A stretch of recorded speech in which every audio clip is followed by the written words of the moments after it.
চিতলমারীতে 52তম গ্রীষ্মকালীন ক্রীড়া প্রতিযোগিতার প্রস্তুতিমূলক সভা অনুষ্ঠিত হয়েছে।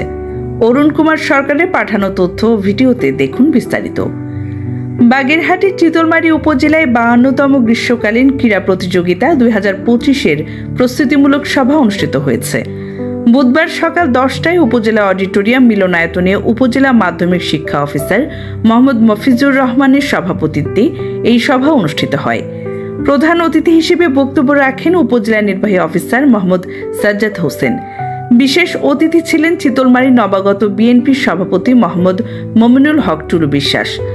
অন্যান্য বক্তাদের মধ্যে উপস্থিত ছিলেন চিতলমারী উপজেলা নবাগত বিএনপির সাধারণ সম্পাদক শরীফুল হাসান অপু, উপজেলা জামায়াতে ইসলামী আমির মাওলানা গাজী মনিরুজ্জামান, সেক্রেটারি মোহাম্মদ জাহিদুজ্জামান নান্না, উপজেলা শিক্ষক সমিতির সভাপতি মোহাম্মদ আব্দুস সালাম, সেক্রেটারি মোহাম্মদ গোলাম ফারুক বুলু এবং চিতলমারী থানা প্রতিনিধি এসআই মোহাম্মদ শাহিন।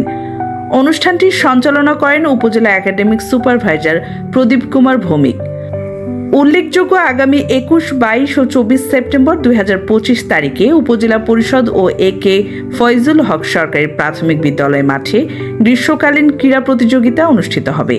এই খেলায় অংশগ্রহণ করবেন উপজেলার মাধ্যমিক পর্যায়ের সকল শিক্ষা প্রতিষ্ঠানের শিক্ষার্থীরা। সভায় 32টি মাধ্যমিক বিদ্যালয়ের প্রধান শিক্ষক এবং 8টি মাদ্রাসার সুপারগণ উপস্থিত ছিলেন।